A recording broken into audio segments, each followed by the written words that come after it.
Sean todos bienvenidos en esta tarde a la Iglesia Bautista del Camino, aquí en la ciudad de Las Vegas. Saludamos también a los que nos están siguiendo vía internet y esperamos, primero Dios, pues, que podamos tener un estudio bíblico que sea de edificación para todo el pueblo de Dios. Hoy vamos a iniciar una serie nueva de estudios. Ya terminamos la sección doctrinal y nos vamos a sumergir por varias semanas, posiblemente unos 6 meses o 8 meses, en un estudio del Antiguo y del Nuevo Testamento. Específicamente por ahora unos 6 meses en el Antiguo Testamento.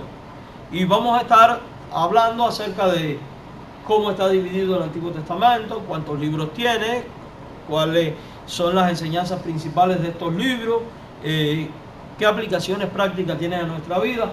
Y las cosas que vamos a estar aprendiendo, hermanos, son de vital importancia para una comprensión total de la Biblia. Y nos vamos a dar cuenta que muchas de las cosas que hoy vamos a enseñar son cosas sencillas, son cosas que posiblemente ya conozcamos, pero nunca está de más volverlas a repasar. Y también son elementos que hay que tomar en consideración a la hora de leer la Biblia para poder interpretarla correctamente. Si no tomamos en cuenta toda una serie de factores culturales, sociales, geográficos, etcétera, además de los bíblicos, podemos llegar a conclusiones erradas a la hora de interpretar la Biblia.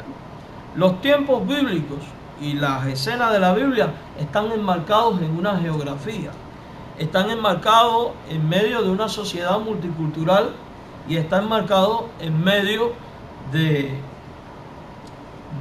una sociedad politeísta, o sea, que creen en muchos dioses, una sociedad con diversos trasfondos sociales, que si nosotros no tenemos un conocimiento al menos mínimo de ello, no vamos a entender del porqué de muchas cosas en la palabra de Dios. Por eso vamos a iniciar esta serie que lleva por título Paso a Paso por el Antiguo Testamento, y la unidad de hoy, que es la unidad número 1, y vamos a estar viéndola en 2 partes. Hoy vamos a ver la primera.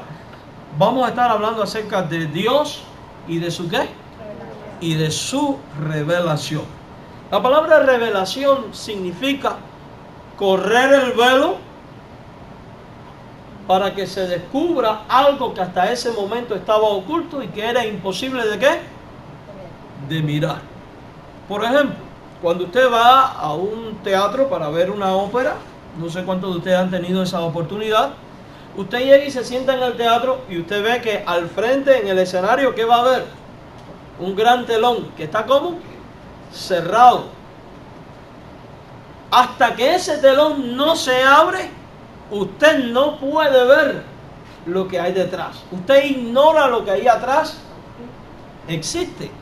De manera que cuando el telón se abre, usted puede ver el escenario, los artistas, el espectáculo, ¿verdad? Y puede al final decir, pude contemplar esto, aquello y lo otro.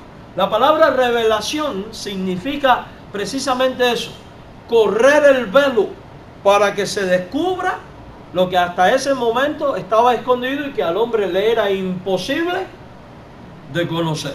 Entonces, que cuando hablamos de Dios y de su revelación, estamos hablando del mensaje que Dios le da a conocer a su pueblo, a sus hijos.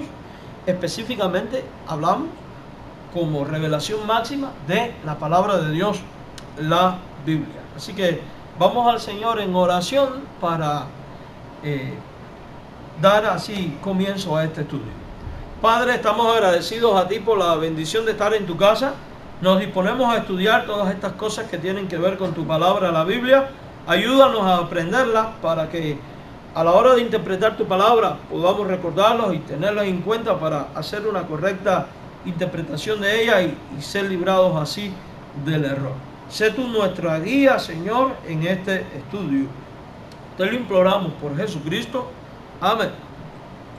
Bien, amados hermanos, ¿qué vamos a estar aprendiendo en esta unidad?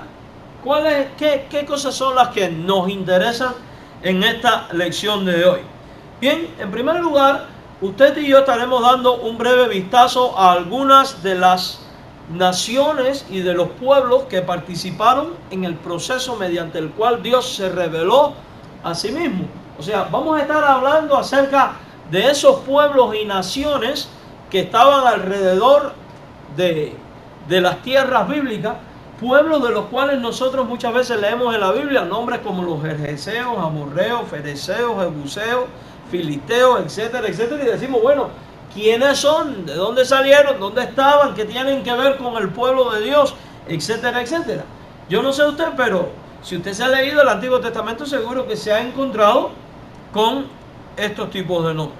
Además de ello, daremos un breve vistazo de los lugares donde dichos acontecimientos ocurrieron. Esto lo vamos a estar viendo en el estudio próximo y no en el estudio del día de hoy. ¿Qué es la Biblia? ¿Qué es la Biblia? Es una pregunta que parece sencilla, pero lo cierto es que muchas personas se equivocan a la hora de dar respuesta. Algunos creen que la Biblia es un libro excepcional, y es cierto, lo es, pero la Biblia es más que excepcional. Algunos piensan que la Biblia es un libro de filosofía, y sí puede tener filosofía, pero no es un libro de filosofía. Otros piensan que la Biblia es un libro extraordinario de mitos y leyendas, pero lo cierto es que es extraordinario, pero no contiene mitos y leyendas, son realidades. Otros dicen que la Biblia es un libro común y corriente, como cualquier otro libro, cosa que no es cierto, porque cuando leemos pasajes como 2 Timoteo 3, 16 y 17, descubrimos que la Biblia es inspirada ¿por quién? Por Dios, y viene de Dios. Pero ¿qué es la Biblia? ¿Qué es la Biblia? La Biblia es el libro de la iglesia, es el libro que guía a la iglesia, es el manual de la iglesia, es la regla de fe y de práctica. La Biblia es la palabra ¿de quién? De Dios. Cuando usted lee a sus autores en las mismas páginas, comúnmente usted va a encontrar esta frase: así dijo Dios, el Señor mandó, etcétera, etcétera. Por ejemplo, cuando leemos la epístola de Pedro, dice: nunca la profecía fue traída por voluntad humana, sino que los santos hombres de Dios hablaron siendo inspirados ¿por quién? Por el Espíritu Santo. Entonces, si la Biblia viene de Dios y las letras, las palabras tienen una fonética, tienen una voz, la Biblia entonces es la voz de Dios. La Biblia es la palabra escrita ¿de quién? De Dios. Es autoridad en cuestiones de fe y en cuestiones de práctica. Por eso los creyentes, los cristianos bíblicos, solo reconocemos a la Biblia como esa única autoridad a la hora de definir doctrina y enseñanza, y no ningún otro tipo de documentos, como los credos, como las declaraciones de fe. Y mire, no es malo tener una declaración de fe. Eso es bueno porque define lo que tú crees, pero siempre debemos tener en claro que las declaraciones de fe no son absolutas como la palabra de Dios. Las declaraciones de fe deben de vivir sometidas a la palabra del Señor. A la palabra del Señor. La Biblia es la guía para la vida diaria del creyente. Si yo necesito consuelo, en la Biblia encuentro el consuelo. Si necesito restauración, en la Biblia encuentro restauración. Si necesito como sabiduría para tomar una decisión, en la palabra de Dios yo encuentro el consejo de Dios para tomar sabias decisiones. Si necesito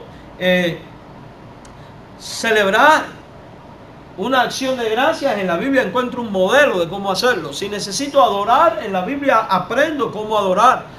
Si tengo necesidad de ser salvo, la Biblia muestra al pecador cómo ser salvo.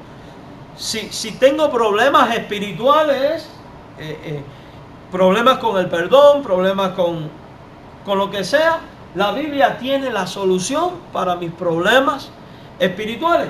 Por eso es que un creyente verdadero es alguien que ama la palabra de Dios, tiene en alta estima la palabra de Dios y en todo tiempo recurre a la palabra de Dios para buscar las soluciones y para buscar las respuestas y para buscar cómo caminar ante la presencia del Señor.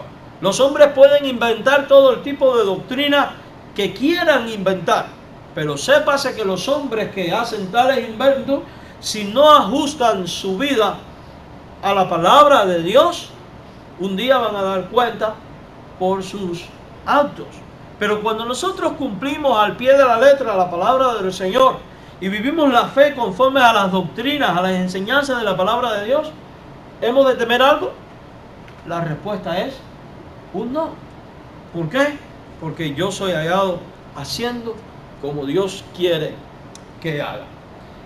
Cuando nosotros abrimos la Biblia, y estas lecciones de hoy son muy sencillas, pero muy interesantes. Y de hecho, si usted es un nuevo creyente, si usted no se ha bautizado, estas lecciones le van a servir para esto.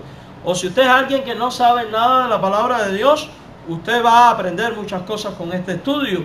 Si usted es alguien ya viejo en la fe, usted va a confirmar lo aprendido y va a recordar, va a repasar. La Biblia, cuando la abrimos, y yo le invito a que usted abra su Biblia en la primera página, ahí donde está el índice de contenido. Abran todos su Biblia en esa primera página, en el índice.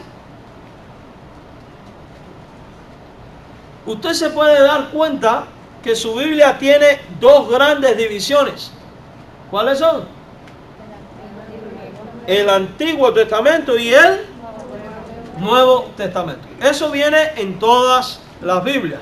Entonces, ya de hecho, cuando abrimos la primera página en el índice, y recordemos que en los manuscritos originales no había un índice porque no estaban compilados, pero en las Biblias nuestras sí, y esto nos permite ubicarnos mejor. Entonces, descubrimos que la Biblia contiene dos grandes divisiones básicas, conocidas como Antiguo Testamento o Nuevo Testamento. Muchos de los eruditos bíblicos aseveran que en realidad debió haberse llamado Antiguo Pacto y Nuevo Pacto. ¿Por qué? Porque en el Nuevo Testamento se inicia el nuevo pacto de Dios en la persona de Jesucristo, cumpliéndose así el Antiguo Pacto. Recordemos que testamento no es otra cosa que la última voluntad de la persona que testa tras su muerte.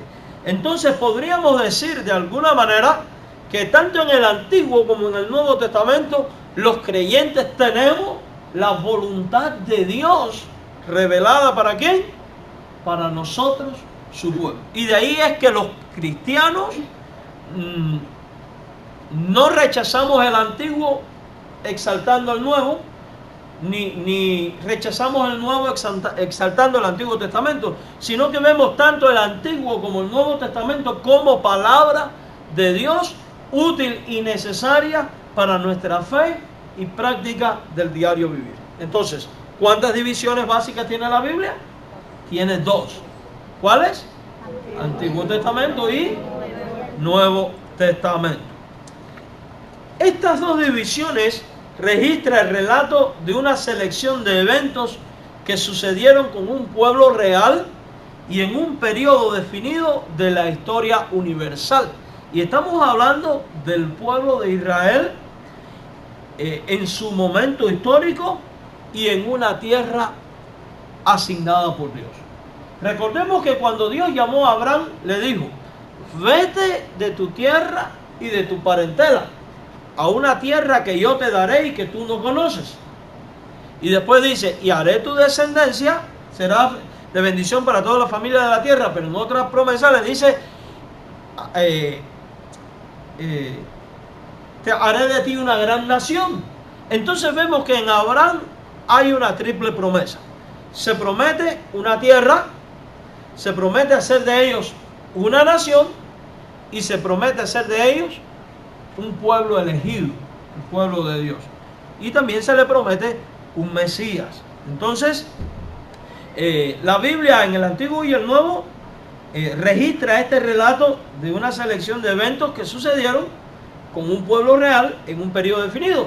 Entonces, ya por ahí vamos aprendiendo que el contenido de la Biblia no es ni mito, ni leyenda, ni es cuento, sino que es, ¿qué cosa? Un registro verdadero de todas las cosas que acontecieron con este pueblo escogido por Dios. Y fíjense, no tanto escogido por Dios, voy a cambiar la frase, por este pueblo fundado por Dios, porque fue Dios quien lo fundó, y escogido de entre las naciones para sus propósitos, que es el pueblo de Israel.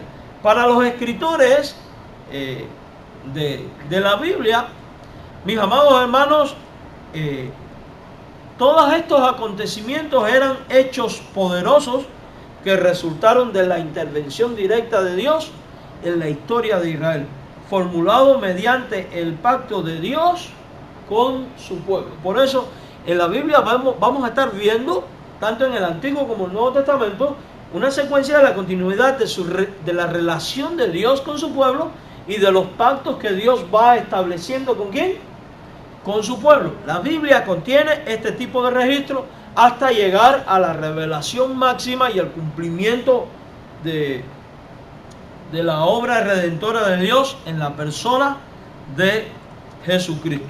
Entonces, mis amados hermanos, es importante antes de continuar que definamos algunas palabras que son de vital importancia el considerarlas. Palabras que al leerlas pueden traernos confusión y es mejor pues aclararlas ahora. La primera de ellas es la palabra Canaán. La palabra canon y la palabra Torah son tres palabras un tanto complicadas. Canaán, canon y Torah. ¿Qué significan cada una de ellas? ¿Qué son? La primera de ellas, Canaán. Canaán es el área que se conoce como Palestina. Los nombres se usan de manera intercambiable. Entonces, cuando hablamos de Canaán, estamos hablando de Palestina. Por eso, usted en los primeros libros de la Biblia, más que Palestina, va a oír mucho la palabra Canaán. Entonces, cada vez que usted lea Canaán, se está refiriendo al área de ¿qué? De Palestina. Ven aquí en el mapa que les puse cómo está sombreado. Esta era el área de Palestina o Canaán. La palabra canon, ¿qué significa la palabra canon? Significa caña o vara de medir. Es lo que hoy llamaríamos una regla. Canon significa caña o vara de medir. Al hablar del canon, actualmente nos referimos a los libros inspirados que forman la Biblia. O sea, cuando hablamos del canon bíblico, estamos hablando de todos los libros que forman parte de la Biblia. ¿Cuáles son esos libros? Los que están en el Antiguo y el Nuevo Testamento. Entonces, los libros que no son parte de la Biblia son libros no canónicos. No canónicos. ¿Me explico? Canon, los que están dentro de la Biblia, sea Mateo, Marcos, Lucas, Juan, Hechos, Romanos, 1 y 2 de Corintios, etcétera, etcétera. Génesis, Éxodo, Levítico, Número, Deuteronomio. Eso es lo que significa canon. De manera que cuando usted oiga la frase, el canon de la Biblia, nos estamos refiriendo a los libros que conforman, ¿qué cosa? La Biblia, la palabra de nuestro Dios. La palabra Torah. Miren, aquí tienen, por ejemplo, ¿ven esta lámina? Ahí está el canon. Las distintas divisiones de la Biblia, de eso vamos a estar hablando más adelante. La Torah, ¿qué es la Torah? Una vez dije esto en algún lugar y alguien me dijo, es la pareja del toro. No, la Torah no es la pareja del toro, no es la Torah, es Torah. ¿Qué es la Torah? Eso es la Torah, por ejemplo. Eso es una imagen original de un manuscrito hebreo original. La Torah es la palabra hebrea para referirse a los primeros 5 libros del Antiguo Testamento. Los primeros 5 libros del Antiguo Testamento. También se le conocen como libro de la ley o Pentateuco. que significa 5 libros. ¿Cuáles son estos 5 libros? Nuevamente vayamos a la Biblia. Busca el libro de Génesis. Disculpen, la división del Antiguo Testamento. Y empezando por Génesis, cuente los primeros 5 libros. ¿Cuáles son? Génesis, Éxodo, Levíticos, Números y Deuteronomio. A estos libros también se les conoce como Pentateuco o libros de la ley. Por ejemplo, cuando leemos en la Biblia, como está escrito en la ley de Moisés, se está refiriendo ¿a qué? A uno de estos 5 libros, a la Torá. Por ejemplo, cuando Jesús dice, la ley y los profetas tienen, se está refiriendo a las divisiones del Antiguo Testamento. Cuando dice, la ley tienen, se está refiriendo ¿a qué? A la Torá.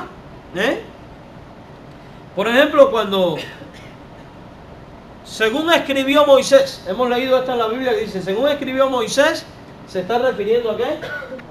A la Torá. ¿Por qué? Porque la Torá tiene por autor a Moisés. En lecciones próximas, no sé si dentro de 3 semanas, vamos a estar hablando de este tipo de cosas. Entonces, recapitulando, Canaán, ¿qué cosa es? Es la misma tierra de Palestina, la misma zona de Palestina. ¿Qué es el canon? Era una vara de ¿qué? De medir, pero también se refiere a ¿qué? A los libros que forman parte. Y la Torá, ¿qué es?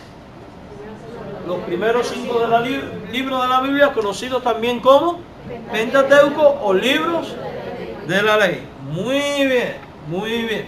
Entonces, mis amados hermanos, el Antiguo Testamento menciona diversas naciones que vivían en Canaán. Estoy seguro cuando usted lee Génesis se puede encontrar con estos nombres un tanto raros. Y vamos a leer algunos pasajes de la Biblia para encontrar estos libros. Deuteronomio 7:1. Deuteronomio 7:1.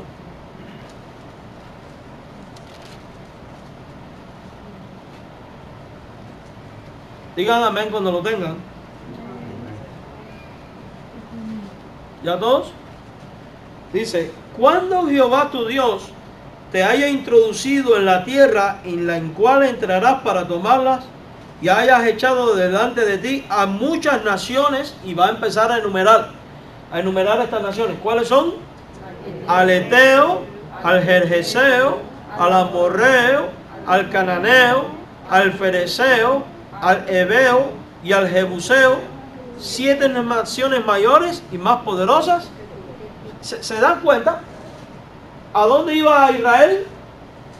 A poseer una tierra donde moraban ¿quiénes?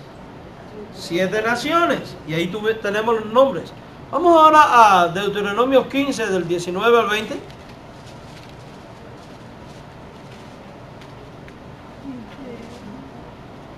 Del 19 al 20.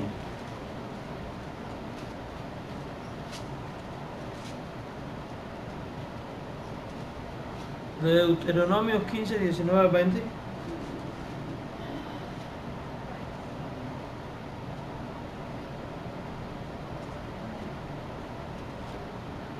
¿Saben? Yo creo que copié aquí más. Vamos a Éxodo 3:8. Éxodo 3:8. Éxodo capítulo 3, versículo 8.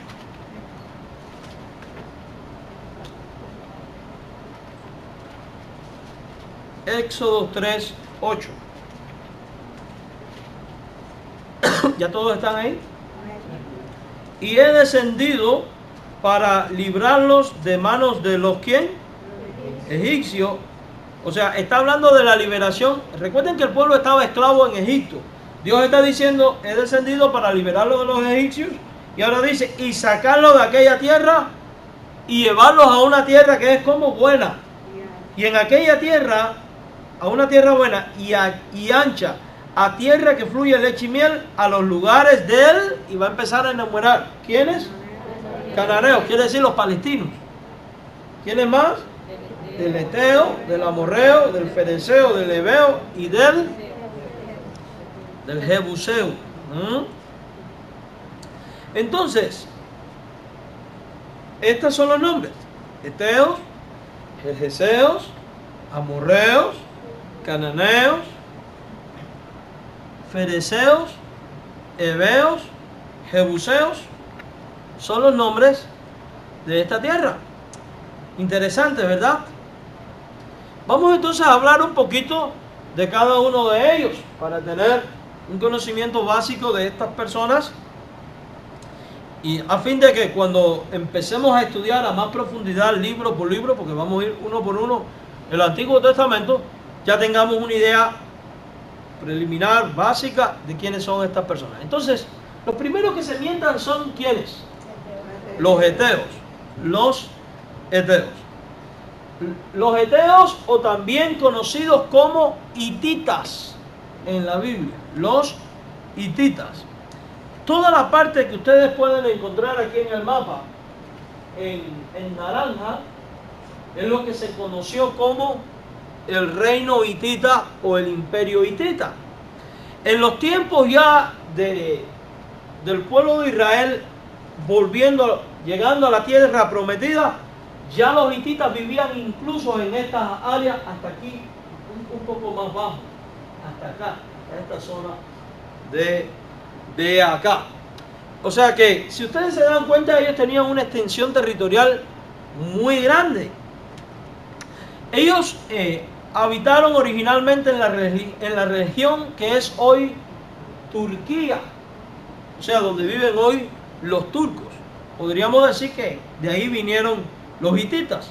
La referencia de Génesis 23:10 indica que muchos heteos o hititas vivían ya en Canaán mucho antes de la entrada de Israel en la tierra prometida. Y vamos a leer el texto para saber lo que estamos hablando. Génesis 23:10. Génesis 23:10. Dice: Efrón estaba entre los hijos de Et. Recordemos que generalmente una ciudad tomaba el nombre de su fundador. Et era el fundador de la nación hitita o etea, y de ahí que viene el nombre de Eteos.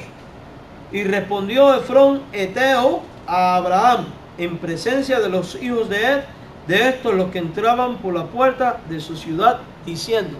Se dan cuenta que cuando Abraham llegó ya ellos estaban ahí, estaban en la tierra de Canaán. Según Números 13:29, los heteos habitaban en la región montañosa de Canaán juntos con los jebuseos y con los amorreos. Vamos a leerlo. Números 13:29.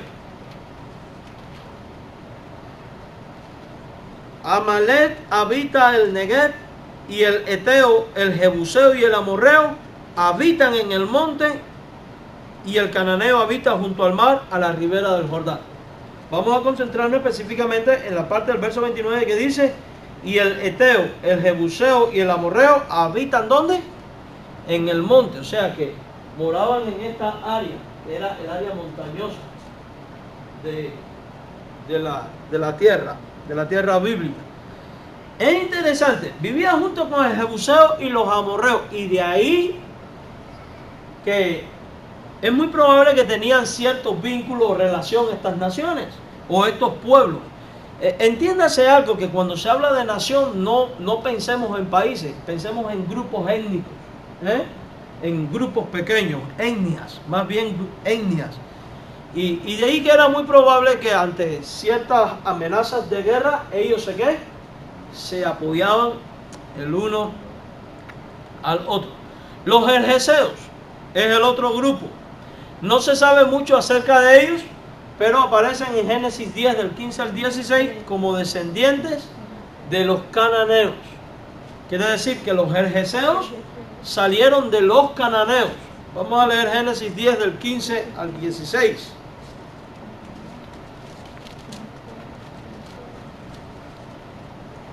Génesis 10 del 15 al 16.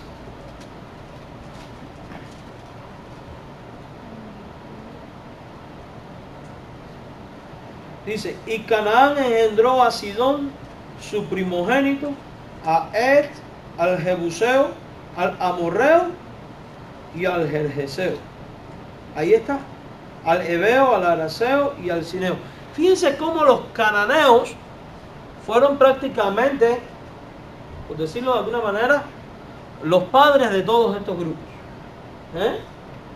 Entonces, esa es la razón por la cual todas estas etnias o naciones eran muy semejantes en su cultura y en su idolatría. Por eso todos de alguna manera tenían una idolatría familiar. ¿Por qué? Porque habían salido todos ¿de dónde? De un mismo lugar.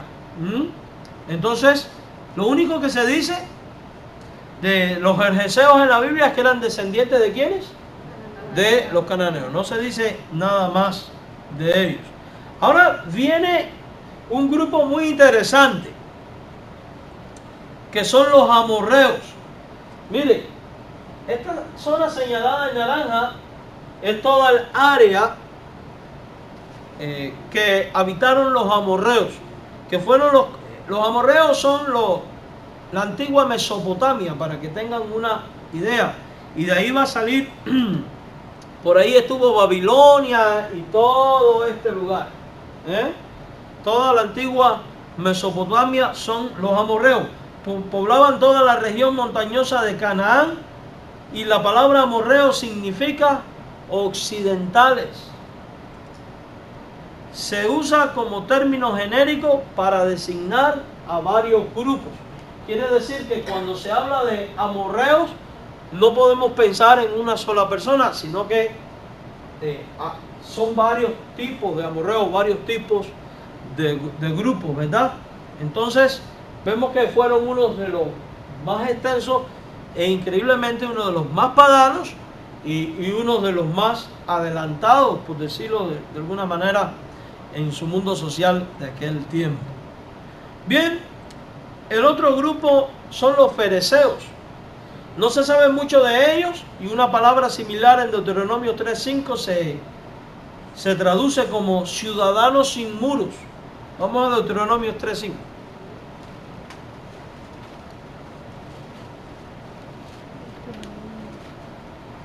Deuteronomio 3:5. Todas estas eran, dice, ciudades fortificadas con muros altos, con puertas y barras, sin contar otras muchas ciudades sin muro.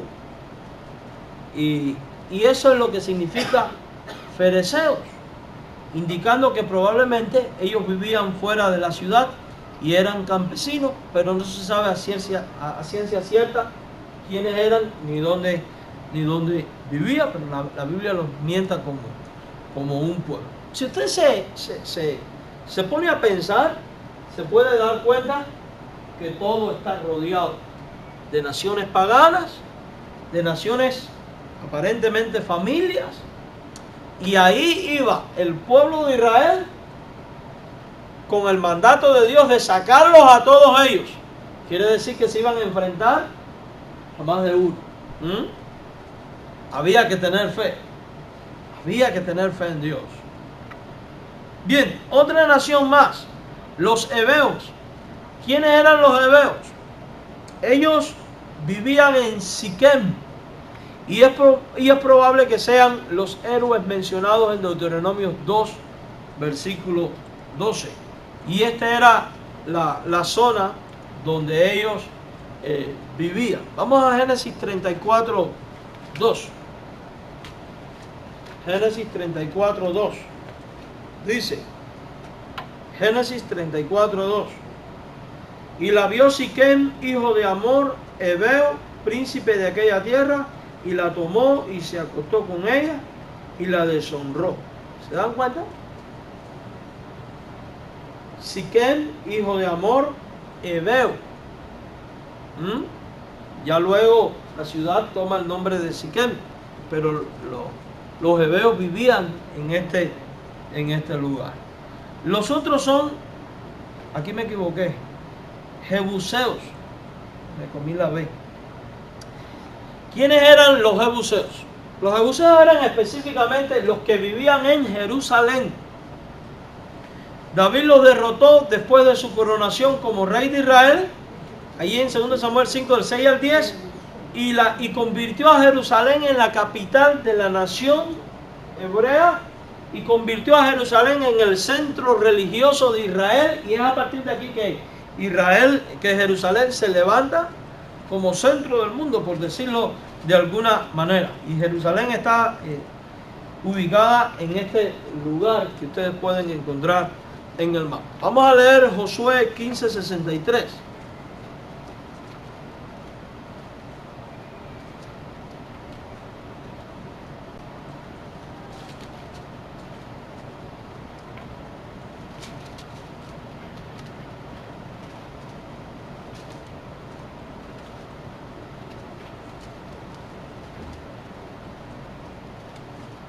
Josué 15:63.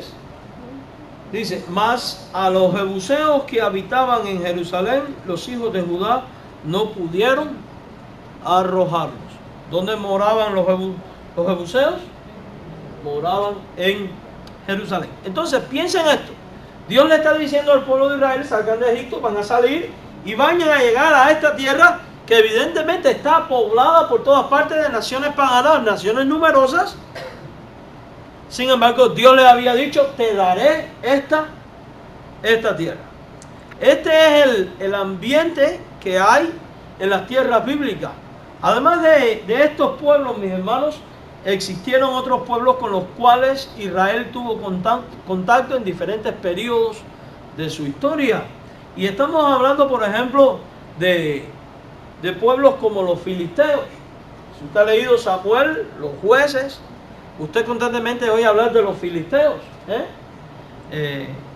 Ellos vivían en la costa del Mediterráneo, entre Gaza y Jope, en un lugar conocido como la Cefela, y establecieron su hegemonía sobre 5 ciudades importantes. O sea, estas 5 ciudades que formaban la nación filistea eran Gaza, Ascalón, Asdod, Ecrón y Gat, y fueron fuertes opresores de Israel en el periodo de los jueces. Aquí puede usted encontrar, esos son los límites de los filisteos. Las otras naciones eran los ismaelitas. ¿Quiénes eran los ismaelitas? Fueron los descendientes de Ismael, hijo de Abraham, con Agar, la concubina. Ahí puede leer toda la historia en Génesis 25. Recordemos que Sara, la esposa de Abraham, no podía salir embarazada, y en su desesperación, en vez de esperar por la promesa, le entregó a su concubina a Abraham. La mujer concibió de Abraham y dio a luz a Ismael.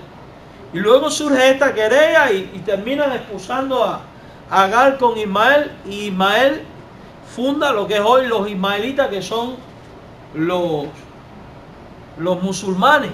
Son los musulmanes de hoy.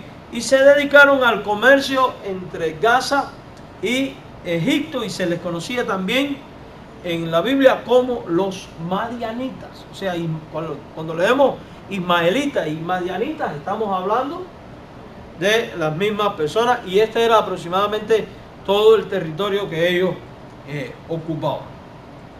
También encontramos en la Biblia los edomitas. Eran los descendientes de Esaú. Ahí en Génesis 36:1 vamos a leerlo. Génesis 36:1.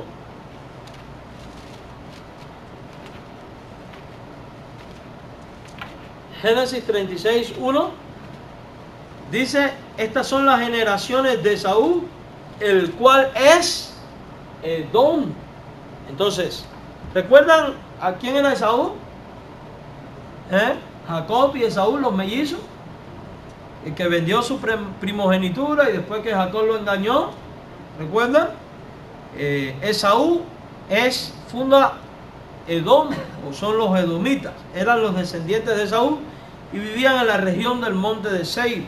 Y los moabitas y los amonitas eran los descendientes de Lot y de sus 2 hijas. O sea que los moabitas y amonitas eran los descendientes de Lot, el sobrino de Abraham. Y estas son las naciones con las cuales Israel va a tener toda una serie de relaciones. Naciones muy complicadas. muy complicada. Y este era más o menos el área donde habitaban los edomitas. Bien, hemos visto entonces un panorama de cuáles eran los pueblos y naciones que habían ¿dónde? En las tierras bíblicas. Ya tenemos una idea del panorama. Ahora vamos a ver las divisiones del Antiguo Testamento. Y la semana que viene continuamos aquí. El Antiguo Testamento contiene 39 libros. Y yo les recomiendo algo. Agarre ahí donde dice Antiguo Testamento y escríbalo. Antiguo Testamento, 39 libros. Y estos 39 libros se agrupan en 5 secciones. Y cada sección tiene material propio y características propias.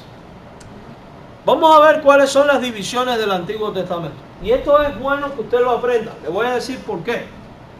Porque cuando usted lee la Biblia, tanto en el Antiguo como en el Nuevo Testamento, va a encontrar que a veces dice, como dice la Escritura, como dice la ley, como dicen los profetas. ¿Lo han leído? Según los profetas, según la ley, según el salmista. Y cuando en la Biblia se habla de esto,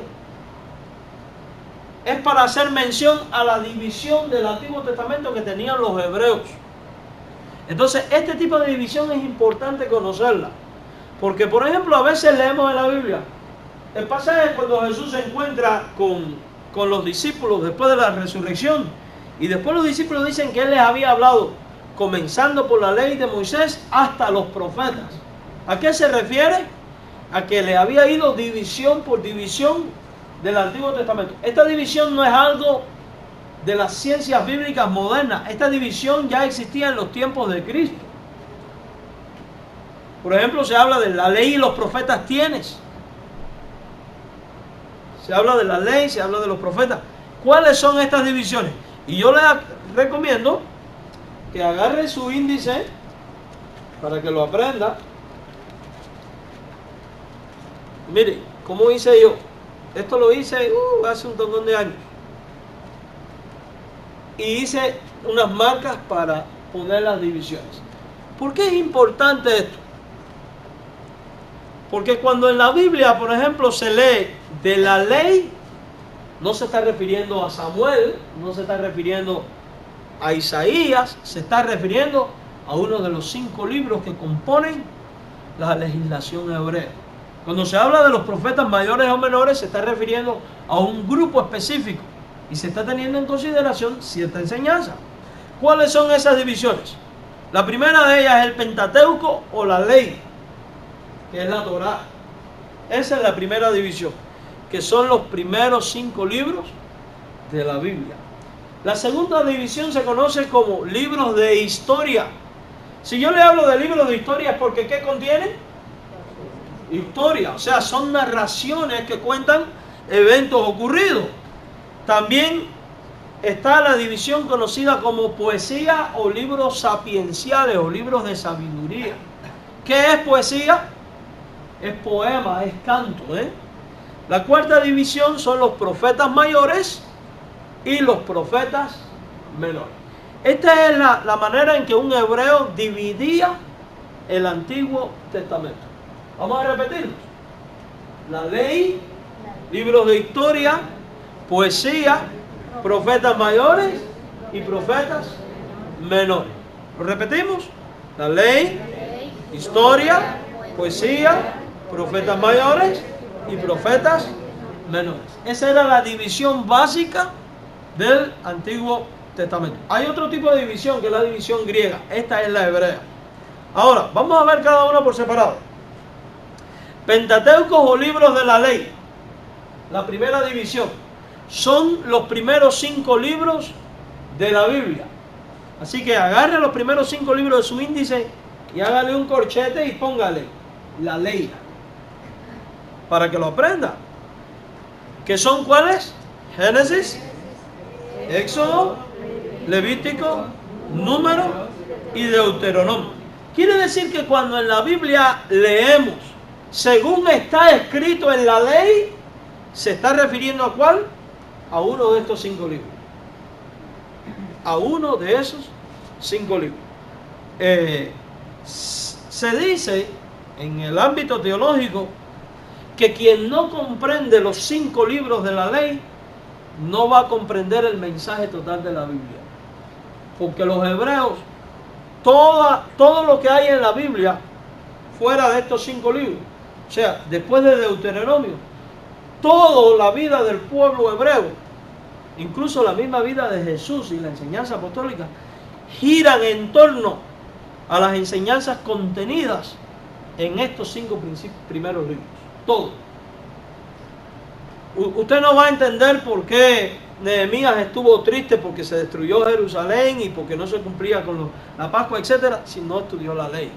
Usted no va a entender por qué Jesús dijo, por ejemplo, que no era pecado que sus discípulos tomaran espiga y comieran en un día de reposo, si no comprende la ley. Los problemas del tiempo de Jesucristo es que la gente habían pervertido la ley e ignoraba la ley. Entonces, estos 5 libros son básicos para una comprensión seria de la totalidad de la Biblia. La otra división eran los libros de ¿qué? De historia. Y son Josué, Jueces, Ruth, primero de Samuel, segundo de Samuel, primero de Reyes, segundo de Reyes, primero de Crónicas, segundo de Crónicas, Esdras, Nehemías y Esther. Estos libros hablan de historia. Entonces, Josué, Jueces y Ruth relatan el periodo de la conquista. Primero de Samuel, segunda de Crónicas se refieren al periodo de la monarquía, o sea, el periodo en que Israel ya tiene un rey y todo el periodo de la monarquía hebrea, cómo después se dividen, etcétera, etcétera. Pero narran la monarquía. Esdras, Nehemías y Esther tratan del periodo del cautiverio y del retorno, tras la división del reino y después la conquista de Nabucodonosor. El reino es llevado a Babilonia, después caen bajo la cautividad de persa, bajo la cautividad griega y finalmente tras la romana. Y estos libros hablan de este periodo, narran de todas estas historias. Entonces, estos libros son los que se conocen como libros de historia. El propósito de estos libros es mostrar los propósitos de Dios en la historia. Es mostrarnos cómo Dios trabaja con el pueblo. Es enseñar a los futuros creyentes qué espera Dios de su pueblo. Por ejemplo, aquí usted va a encontrar cosas como que el pueblo de Israel pecó y Dios les mandó una plaga y les pasó esto, aquello y lo otro. Y cuando se arrepintieron, Dios los restauró. ¿Qué nos enseña eso? ¿Ah, que Israel era duro? No. Bueno, nos enseña eso. Pero la enseñanza práctica para nosotros, ¿cuál es? Que si yo desobedezco a Dios, voy a cosechar consecuencias. Cuando yo me arrepiento, voy a cosechar bendición. Y eso es lo que Dios quiere. Por eso decimos que la revelación especial también es parte de lo que Dios da a conocer a través de su relación en la historia de Él con su pueblo. O sea, lo que vemos en el pueblo de Israel son principios que aplican a nuestra vida, dándonos lecciones bien prácticas. Por eso Dios tuvo a bien que quedaran registrados en la Biblia. Y fíjense que los libros históricos tienen, y eso es algo que a mí me fascina de la Biblia, que la Biblia no solo contiene los puntos fuertes y heroicos de los hombres de fe, también narra los puntos débiles, las caídas y las consecuencias del pecado, para darnos lecciones. Por ejemplo, muchos de los libros de historia ensalzan al personaje, pero no hablan nada de lo malo que hizo el personaje. La Biblia no es así. ¿Por qué? Porque Dios tiene la intención de que el pueblo aprenda. Por ejemplo, cuando Moisés golpeó con arrogancia la peña, en vez de hablarle como Dios le había mandado, Dios le dice: no vas a entrar tú tampoco en la tierra prometida.